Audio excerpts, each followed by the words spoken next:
안녕하세요, 라이더팀입니다. 오늘은 미세먼지 이틀 연속. 오늘도 너무 공기가 안 좋아서 좀 궁금했던 게 있는데 2008년 그날 기억나시나요? 그때 당시의 사진인데요. 광화문이네요. 네. 가득 메운 촛불 인파 기억하세요? 그때 저는 이제 직장 생활 중이었는데 저는 지하철을 타고 다녀서 몰랐는데 이제 회사 직원들이 아주 힘들어했어요. 출퇴근할 때 너무너무 힘들었던 기억이 나요. 네, 국민이 지켜본다. 촛불이 승리한다.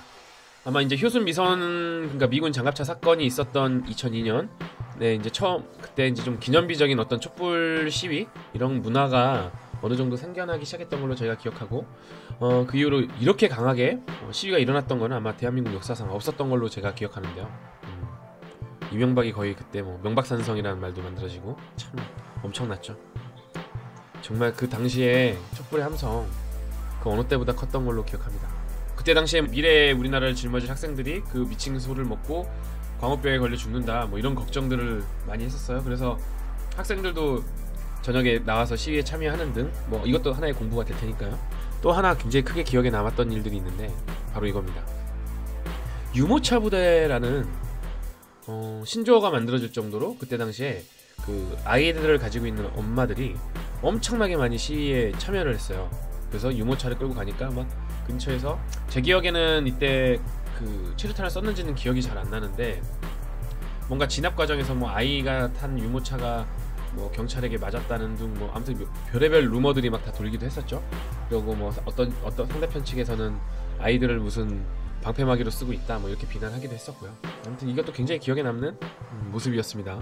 그런데 오늘 제가 얘기하고 싶은 거는 이분들 도대체 요즘 뭐 하시나 하는 거예요. 먼지가 이렇게 많이 나는데 그때 당시에 그렇게 자식과 가족들 걱정하시던 유모차 부대분들 요즘 뭐 하시나 모르겠습니다. 자, 보자고요. 수배 중인 광우병 대책회의 행진 팀장이 쓴 촛불 항쟁과 저항의 미래. 근데 밑에 깨알같이 마르크스주의적 분석이라고 붙어있네요. 이때 당시에 이 촛불 시위를 주도했던 세력들이 기본적인 어떤 세계관이 어떤지가 이런 책들에도 잘 나타나는 것 같아요. 그들에게 있어서 미국은 반드시 적대해야 할 적이었겠죠. 반드시 당대해야 할 적을 없애기 위해 수단과 방법을 가리지 않은 것이 바로 광우병소라는 말도 안 되는 거짓말이었어요. 그리고 그때 당시에 우리 이 수많은 인파들은 그들의 그 계략에 다 넘어간 거죠. 당시 광우병을 주도했던 단체들을 한번 볼게요. 프레시안이라는 신문사에서 광우병을 지속적으로 보도했다. 그래서 이렇게 오늘날 광우병 관련해서 촛불 시위가 일어나게 되는 자기네가 굉장히 큰 역할을 했다 이런 식으로 엄청나게 홍보를 하기도 했었고, 그리고 이 시위를 주도하고 가장 많은 지분, 그러니까 그들의 말대로 제가 표현하자면 가장 많은 지분을 가지고 있던 세력들은 대표적으로 참여연대 그리고 민변도 있었고요. 빼놓을 수 없는 것이 바로 민주노총.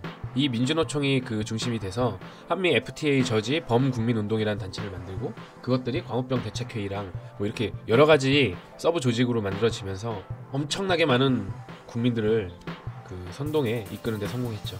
또 여기서 빠질 수가 없는 단체들이 있는데요. 그게 바로 환경단체입니다. 당시에 녹색연합, 환경운동연합, 환경정의라는 대표적 단체들과 함께 이거는 그냥 같이 한번 껴봤는데, 아이를 사랑하는 어머니들의 모임이라는 단체도 있었습니다. 이거 환경단체라고 하기엔 좀 뭐하네요. 수수팥떡이라는 단체인데 지금 뭐하나 봤더니 수수팥떡 열심히 만드시더라고요. 아직도 있는 걸 보고 깜짝 놀랐는데, 아무튼 이런 대표적인 그 환경단체들이 그때 주축이 돼서 이 광우병이라는 것이 우리 서민 또는 우리 국민 건강을 완전히 해치는, 환경을 파괴한다 연계가 같이 됐나봐요. 그래서 아주 주도적으로 이 광우병 퇴치운동을 같이 참여했던 것으로 알려져 있죠.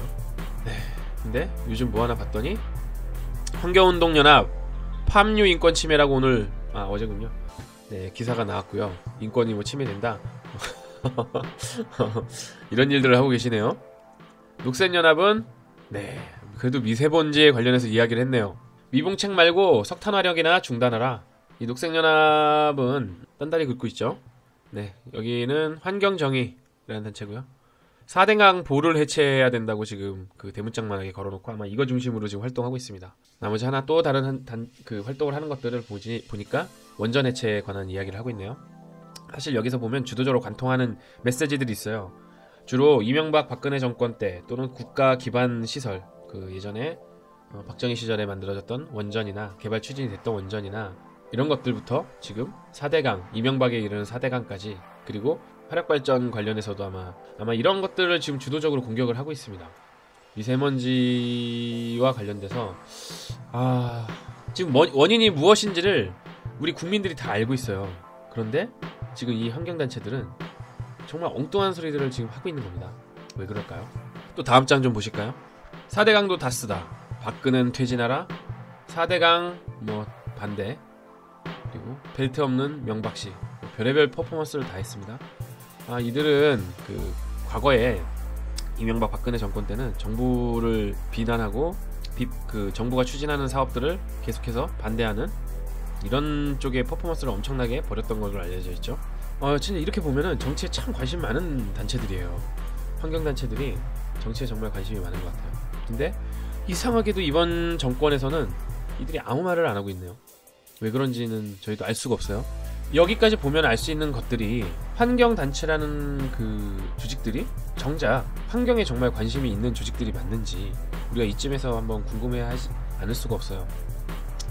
항상 보수적인 그 정권에는 반대하고 사업을 태클하는 이쪽으로는 이 환경단체가 계속해서 활동을 해오고 있었는데, 이상하게도 좌파 정권 앞에서는 아주 온순한 고양이처럼 딴다리를 긋거나 헛소리만 하고 있는 거죠.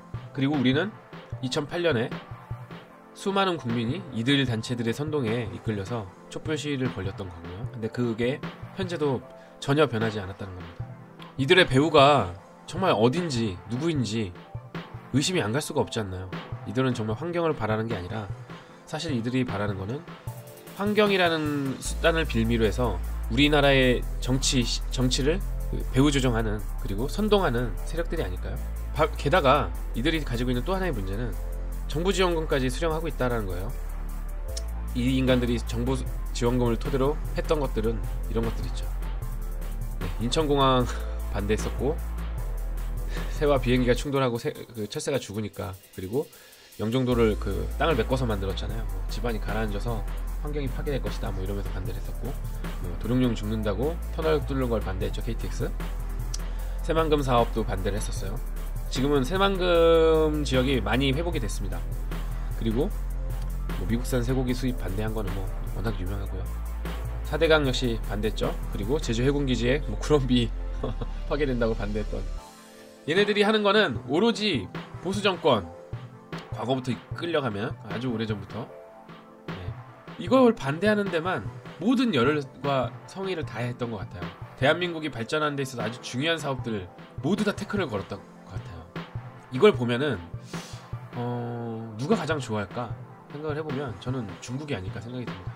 아니, 이런 자들에게 오늘도 우리 세금이 계속해서 흘러 들어간다는 게 정말 분노할 만한 일 아닙니까? 우리 국민들이 진짜 분노해야 할 것들은 이런 것들 아닌가 싶어요.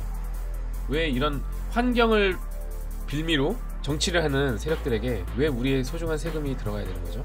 진짜 환경을 지켜야 될 분들은 지금 아마 조용히, 아니면 미세먼지의 진짜 원인을 찾아서 없애자고 활동을 하고 있을 텐데 말이죠. 깨시민 여러분, 제발 정신 차리셔야 됩니다. 정말 이럴 때 아무 말 안 하고 있으면 안 돼요. 맘카페들을 제가 이렇게 돌아보니까 아주 소수맘들이 자발적으로 미세먼지 대책 시위에 같이 참여를 하고 있는 걸로 나타나는데요. 바로 몇 년 전에 박근혜 대통령 탄핵할 때 일어났던 촛불 시위와 비교를 한번 해보면 이게 얼마나 의미 없는 공허한 메아리인지가 잘 나타나요. 우리 국민들이라는 사람들이 스스로 자발적으로 일으킨 혁명이라고 지금까지 생각하고 있는 촛불혁명은 정말 아무것도 아니에요. 그건 정말 민주노총 산하의 조직들이 일사불란하게 여론을 선동해서 만들어낸 결과물일 뿐입니다. 그걸 알고 있으니까 민주노총은 자기네가 촛불혁명에 지분을 가지고 있다라고 대놓고 얘기를 하는 거고, 문재인 휘하의 좌파 정권들도 그걸 알고 있기 때문에 쉽게 민주노총을 꺾어버리지 못하는 거잖아요. 국민 여러분들이 그동안 우리가 선동되고 있었다라는 걸 먼저 깨닫고, 그래야 우리가 앞으로는 이렇게 선동돼서 당하지 않겠다라는 생각을 가져야만이 민주주의가 좀 더 성숙해지고 우리가 미세먼지도 해결하는데 한 발짝 더 다가갈 수 있습니다. 정말 오늘 아침에 유튜브에 전날 미세먼지 관련해서 올렸기 때문에 더 안 다루려고 했는데, 아침에 진짜 집 앞에서 공기를 보고 영화 미스트를 찍고 있는 그 현장과 똑같이 생겼어요. 정말 심각할 정도로 공기질이 나쁩니다. 그래서 너무 분노를 했어요, 저도. 근데 우리 국민들은 여전히 이 미세먼지의 원인인 중국에 전혀 분노를 안 하고 있는 것 같아요. 아니면 분노를 하고 있지만 문재인 정권 때문에 문재인 정권의 편을 드느냐고 아무 소리 못 하고 있는 것 같아요. 지금 이 공기 문제는 정치적 이념을 떠나서 우리 모두의 문제잖아요. 생존의 문제입니다. 그러니까 이거를 무슨 문재인이 좋다고 실드치고 자시고 할 문제가 아니에요. 이건 우리 자녀들의 목숨도 달려있는 문제니까. 그러니까 좀 같이 화를 내시고 중국에 대한 항의를 하도록 정부를 계속해서 핸들링 해야 됩니다. 오늘 아마 마지못해서 중국과 공동 대책을 마련하라 뭐 이런 식의 이야기가 나왔는데, 그것도 보면 중국의 문제다라고 명확하게 꼬집지 못하고 있어요. 굉장히 어설프게 중국과 협의해서 뭐 대책을 마련하고 뭐 중국 기술이 앞서 있으니 우리가 같이 돈을 대서 같이 서해안 쪽에 미세먼지를 제거하는 노력을 하면은 서로 좋아진다 뭐 이런 식으로 자꾸 헛소리만 하고 있습니다. 아 정말 열 딱 하고 봤는데, 국민들이 좀 더 날카롭게 이런 문제들을 지적하지 않으면 이 좌파 정권들은 절대로 자기 잘못도 인정하지 않고 바뀌지 않을 겁니다. 뭐 이렇게 얘기한다고 대깨문들이 깨닫겠냐 싶긴 한데, 아무튼 뭐 올려봤습니다. 네, 좋은 하루 되세요.